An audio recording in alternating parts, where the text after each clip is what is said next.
Hi guys, it's Han here. We are going to check out a new Lexus TX350 today. Thanks for everyone's assistance. Thanks for subscription, thumbs up, comment, and forward.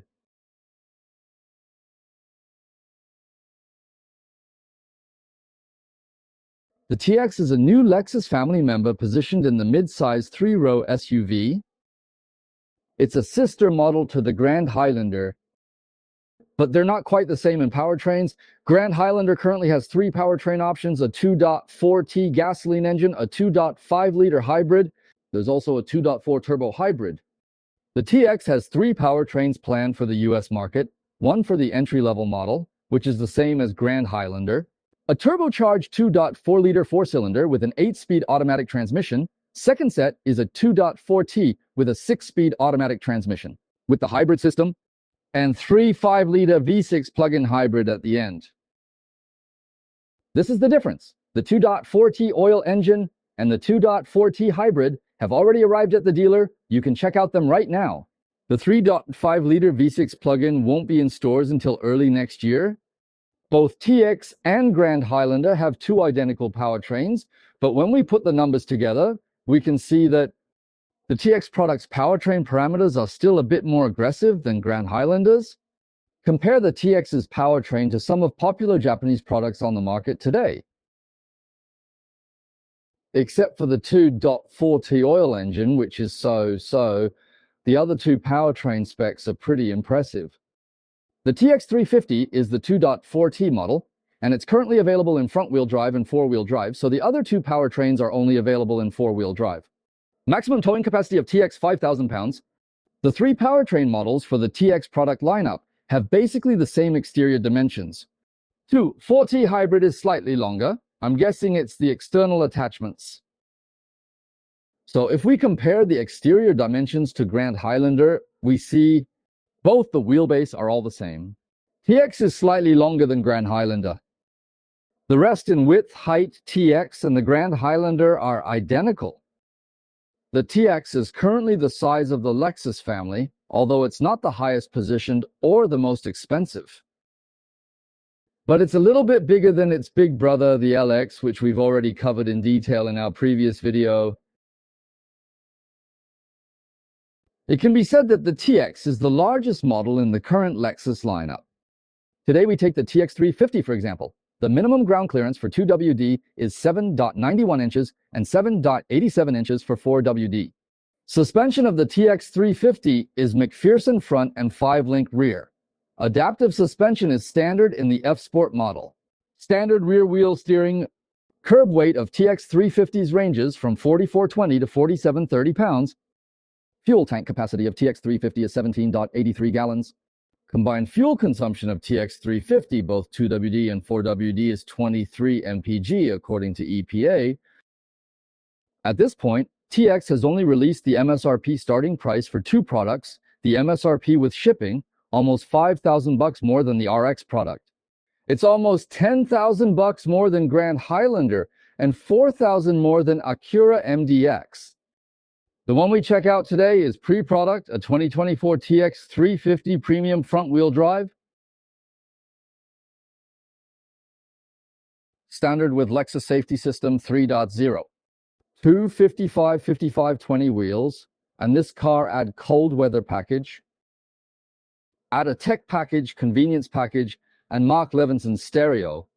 The second row of seats are 2 captain chairs. Estimated MSRP with shipping is $63,888.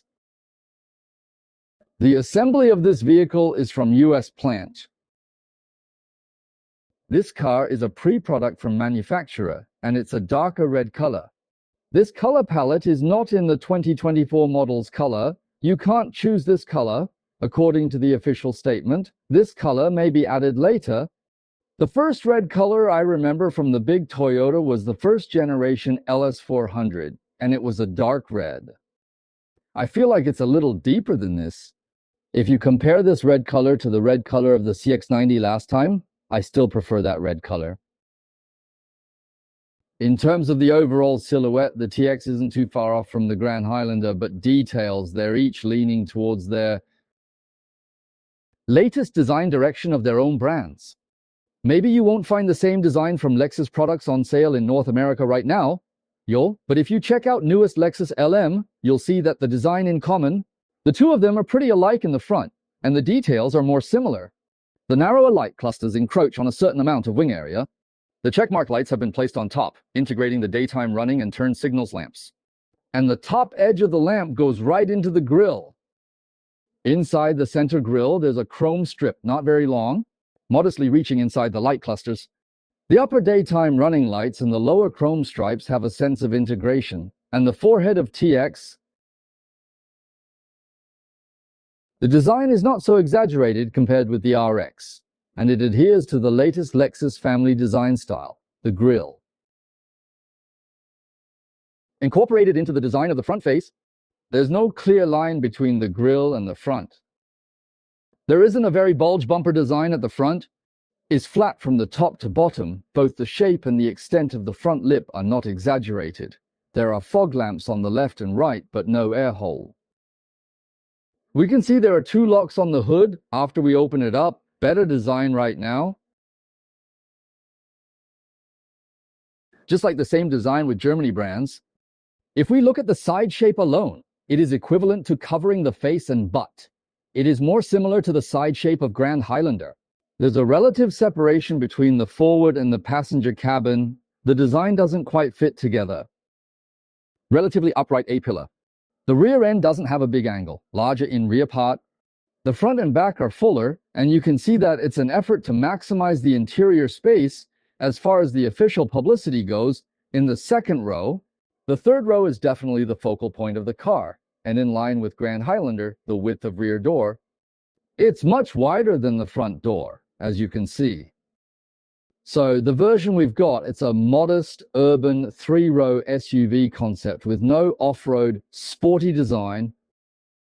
There's not much in the way of rugged black plastic on the car, and chrome design and where it should be, and glossy black panel also come out, and it should be in line with today's new generation of Lexus products. The exterior door handles are electronic, not mechanical. The design of the four doors, it's nice that the bottom edge wraps around the body. The opening angle of all four doors is not exaggerated, even this rear door, but it's a very large door. Be careful when you open the door in a tight parking space. Even though it's a Lexus, even at this price point, it's only got double pane laminated glass for the front two windows and single pane glass for the rear two. At my height, there's no pressure to get on or off this car without the use of any kind of pedal. This car has 420-inch tires. They are pretty big, but with this big body, it looks a little bit more harmonious. There's no exaggeration. The design of the wheels is fairly conventional, with a metallic color and a black color scheme on the inside. The TX350 models use 13.3-inch diameter ventilated discs in the front and rear. The rear discs are the same size with the other two TX models, but the front are smaller than the 2.4T hybrid and the 3.5-liter V6 plug-in, and I still have some complaints about the brakes feel on this car. We'll talk about it later in the driving experience. In fact, the design of rear end has got a certain design sense, and it looks more harmonized. Unlike the big ones look rather abrupt that Toyota and Lexus before. The rear end of the car has a certain echo of the front, and it looks more elegant, more graceful, and the whole back doesn't have any slinky shape, but it's fuller. Up there, there's a little eaves tail. Integrated high brake lights. The door frames on both sides don't really protrude much, and the separate wipers aren't hidden underneath the tailgate. For such a large SUV, this windshield in the back isn't designed to open separately, and it doesn't have that feature. The taillight bands that are currently popular in the Toyota lineup are quite harmonized on this car, and they don't look out of place. In the rear, there isn't a bumper protruding from the platform, and it's kind of flat at the top and bottom, so the traditional bumper position, it's this black plastic. It's one of the few black plastics on the car, and it's not a complicated design below the traditional bumper position. We've seen it in videos and pictures, and we've seen it in other versions of the TX, where it's a little bit more complicated underneath than this car, with a thicker exhaust pipe on the left and right. In a hidden design, the family key is the same.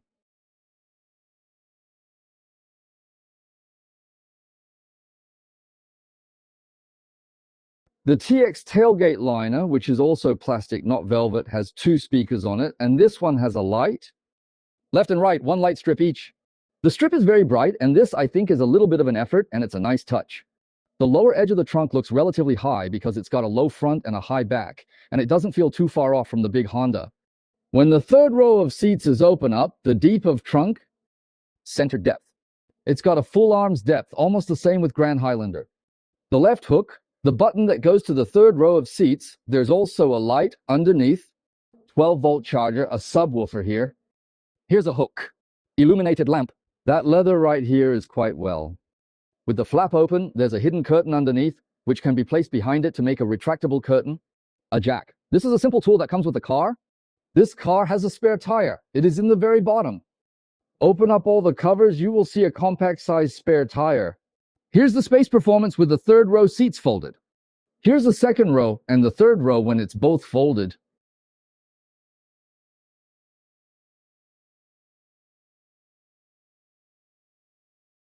The car's center console still retains the latest Lexus family design.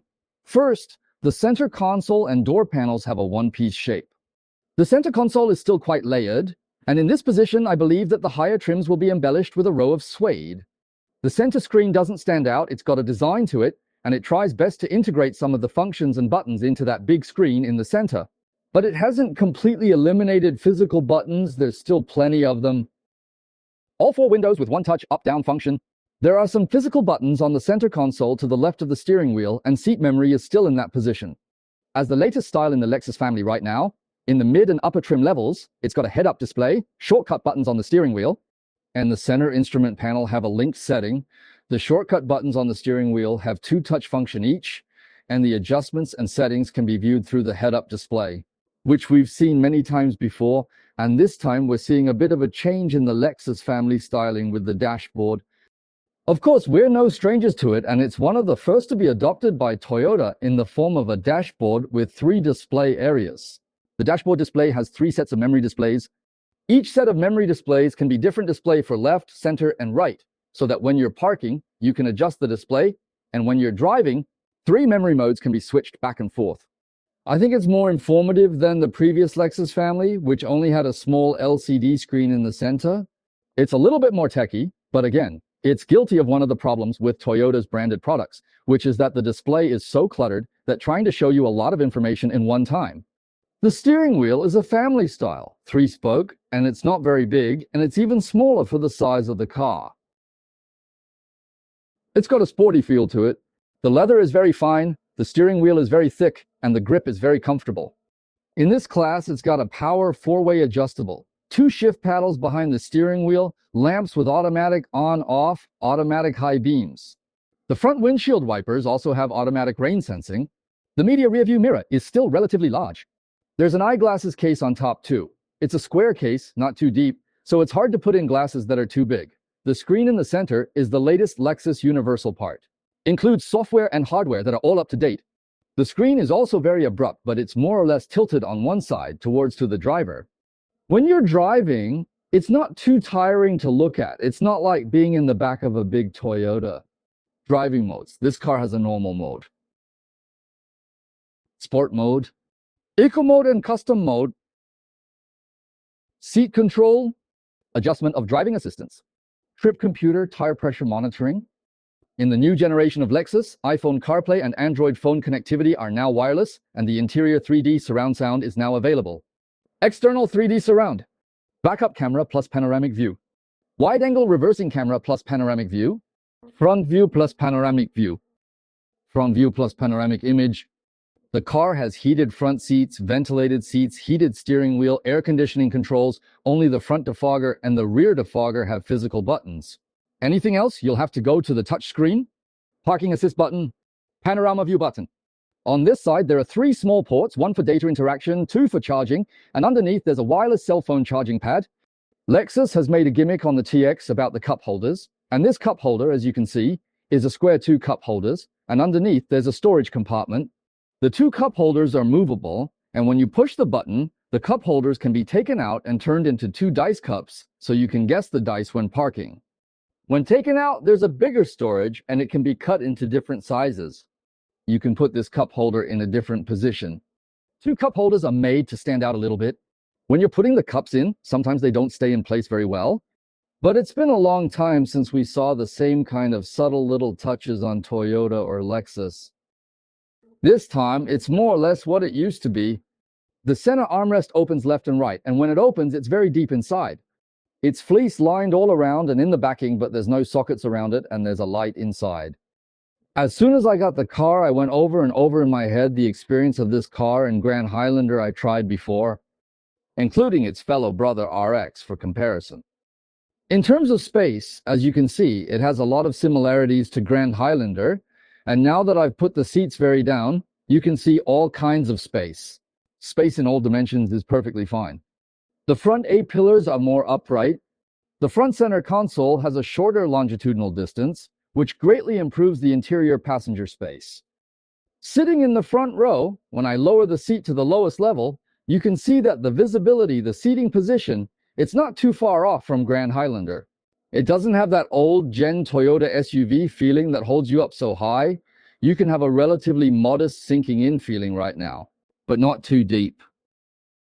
The seats feel more like the Lexus family without the F-Sport package. They're wide and big, the padding is soft and plush. It's a little bit softer, like a big couch, and it's relatively comfortable to sit in. The driver and passenger are both power adjustable, also with the lumbar support two-way adjustable. The program is not very complex. You can also see that in terms of materials, Lexus is trying very hard to differentiate itself from Grand Highlander. There's also a molding on the door panels and the center console for a better fit, and the materials at this premium level, it's a very good fit, but it's a very good fit. The upper dashboard is soft vinyl. This is all soft vinyl, and underneath it's leather. Down here it's hard plastic, the door panels, and above that it's soft vinyl. Below is leather. Further down is hard plastic, but you can feel that it's not quite the same hard plastic as the high-end RX. High trims RX is hard plastic. It's also hard plastic, but the outer layer is soft to the touch. But the hard plastic on the TX is just plain hard. There's basically no hard plastic where your elbows and hands can reach, and your legs are up against the center console, and the bottom is hard plastic, and the top is faux leather. There's no storage on the left side, but on the right side, and I think it's a good design, so it's better not to put anything in the driver's seat because it might fall out and affect safety. Although both TX and RX are positioned in the mid-size SUV segment, you can see that the RX's workmanship and materials are not the same as those of the TX. It's still better than TX. Look at the material used for TX shed roof. RX, if you'll recall, it had one of those old-school flannel roofs. This TX has as fabric a mesh fabric roof, and I don't think it's as comfortable as the RX, the door frame from the inside. You can't see any metal. It's all wrapped in plastic, which is very nice, but we can feel the windows of this TX when they're closed. It's not that subtle. There's a little bit of glass hitting the door frame. It's not as subtle as the RX, but it's a little bit more Lexus in the front, so let's take a look at the back in a minute. Maybe it's a little different. Sitting in the second row, I'm not gonna lie, it's a lot more like Grand Highlander. In the second row, it has a theater-style heightening effect, and the second row's view is a little bit higher than the first row. The second row space is perfectly spacious, as you can see by the headroom. The legroom is not a problem at all. The second row of seats is also more comfortable. As you can see, the seats are very thick. Feels a little softer than the front seat. Second row, there's a separate height-adjustable armrest on the right. There's no armrest on the left side, so that means you're just sitting on the door panel. The car is a 6-seat layout with 2 seats in the second row. In the center, there's actually an aisle, and designed the center aisle with a cup holder that's removable, and it's got this little mechanism in it. When you take it off, the inside becomes a storage. When you take this cup holder off, you'll have an aisle in the middle so you can get in and out easily. The second row of seats, including the way it adjusts, is the same as Highlander and Grand Highlander. Foremost seat, seat to the end, a little farther forward. Maximum seat back, recline, sunroof, panoramic sunroof, curtain opens here. The rear air conditioning can also be controlled separately, located behind the center console. 2 small charging ports underneath. The central floor isn't too high, but it does have some elevation. Second row, curtains. From the inside, there's no metal in the door frame. Material on the door panels, the top is soft vinyl. Underneath, it's leather. Underneath, it's hard plastic, and that's where the air conditioning vents are, and the lights, the reading lights, are beside it. I hadn't felt this problem before, but my son noticed it when he was fiddling with the window in the back and realized it didn't feel the same as front window. First of all, the window opens very loudly. I don't know if it's the motor or the track, but it's very loud. Buzzing sensation. As you know, Lexus is known for its quietness, and in all of its previous products, when the glass is about to touch the door frame, there's a deceleration process to muffle the sound. But I don't feel it at all in the back of the car, and I feel it a little bit in the front, but I don't feel it at all in the back of the car. It's as if the glass is being pushed against the door frame, and that sound would be perfectly fine if with a common brand, but you're a luxury brand. At this price point, I think it should be luxury all round. At one time, a common feature on these three-row cars was to move the entire seat forward at the push of a button. Well, that Toyota at this point is the only place you can get one at this price point. The third row of this car doesn't feel too far off from the Grand Highlander. First of all, for my height, the third row has plenty of room, as you can see, headroom, legroom. The space is not a problem at all. It's just that it's a small seat, and I understand that if make it too big, would affect the space, and it's so small. I can't feel my legs very well. Legs have to be curled up like this all the time. If the two center passengers don't mind, you can put one of your legs in the center aisle for relative comfort. But the room in the back is not big enough to get into any cozy position, which brings us back to what we were always talking about. If you focus on the space of third row and trunk both, in US right now you only have two options. One is minivan, the other is American full-size SUVs. These three-row mid-size SUVs on sale in the market right now. It's got some issues with trunk space and third-row seating, more or less. As you can see, there's a small charger socket on the left and right. There are two cup holders on each side, and the third-row seats have power-adjustable backrests. Air conditioning vents, reading lights.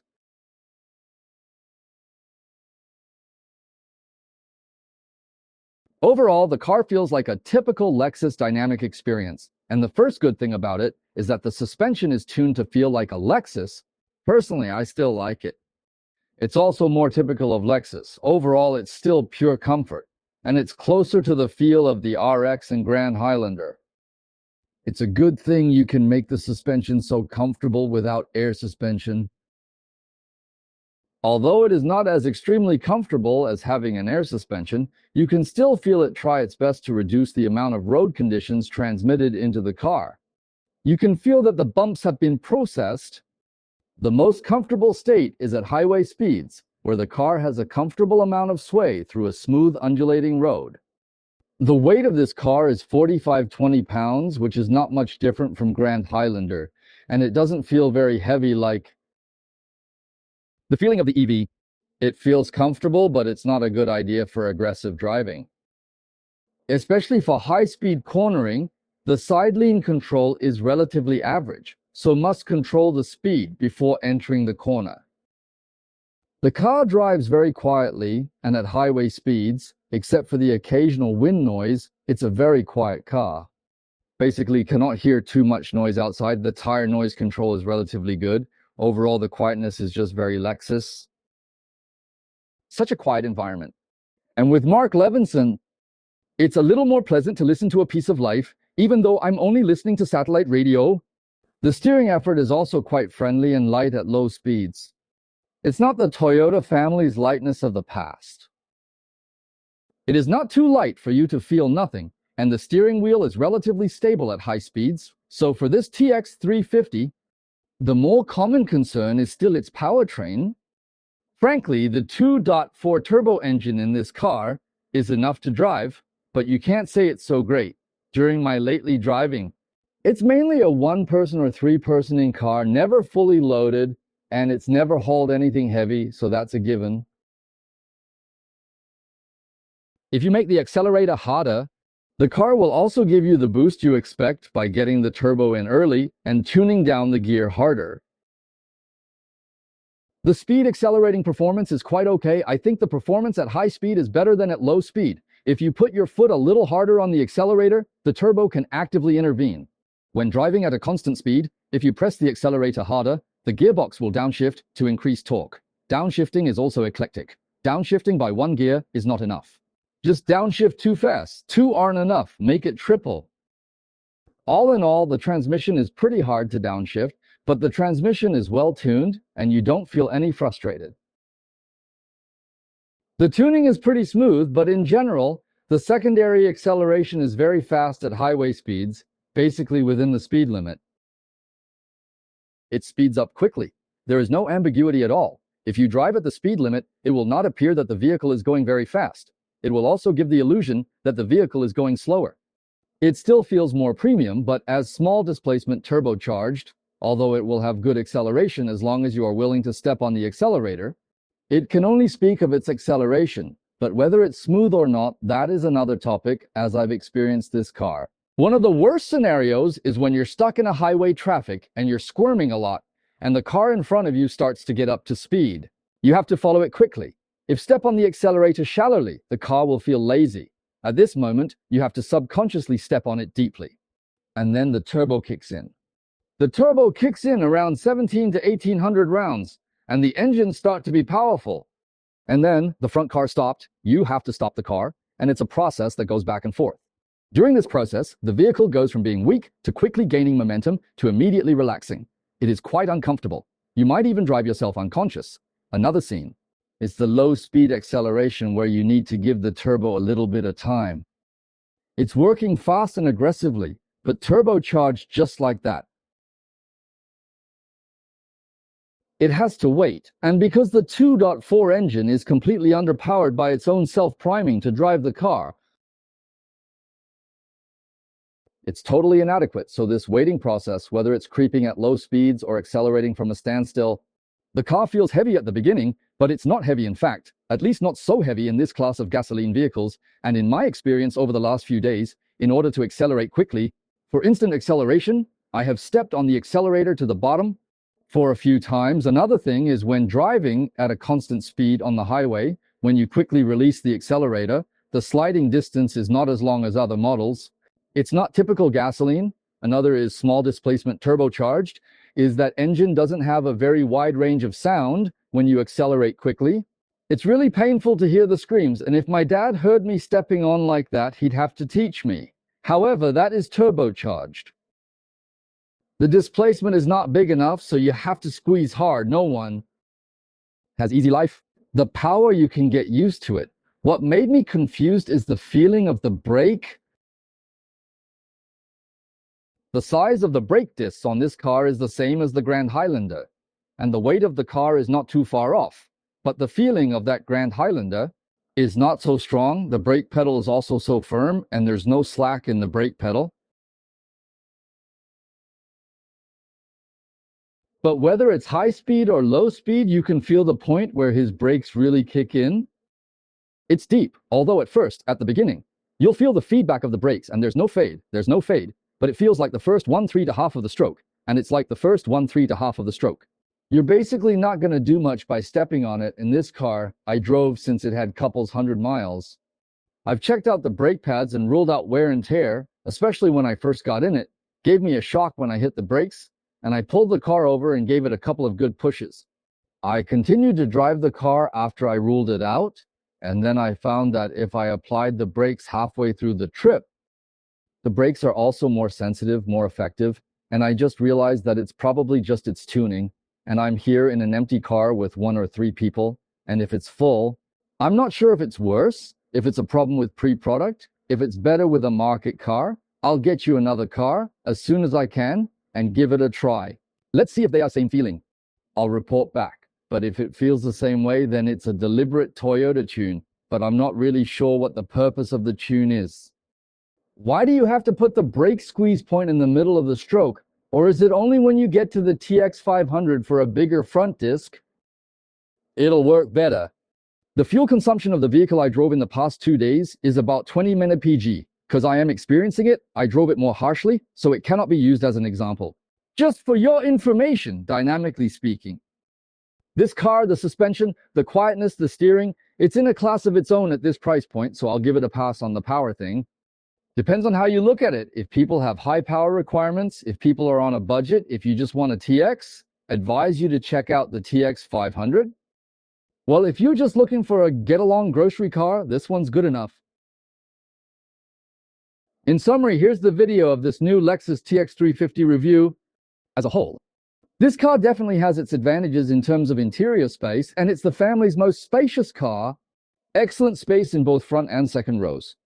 The third row is moderately seated, and as you can see from the exterior and interior design, it's got more of the Lexus family in it. Doing its best to make it feel more luxurious than Grand Highlander, because it costs much more than Grand Highlander, consumers have to find where the money is being spent. But I think there's still some room for improvement in terms of luxury. The power problem, we've been talking about it a lot. I also hope that if the officials see the video, they'll revise the issues we've mentioned in the annual update. Speaking for myself, I'd like to believe that these problems are unique to this test car. I'll get you a market vehicle as soon as I can to see if there's any difference. Well, I would suggest there should be a power difference between Lexus and Toyota besides luxury.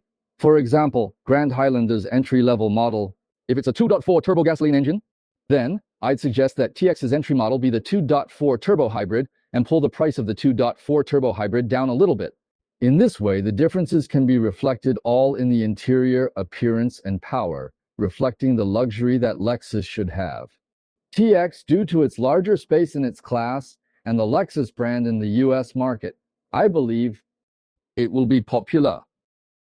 Judging from the few Lexus events I have participated in before, everyone's enthusiasm for this car is still very high. Currently buying a TX model, you have to get a minimum budget of $60,000.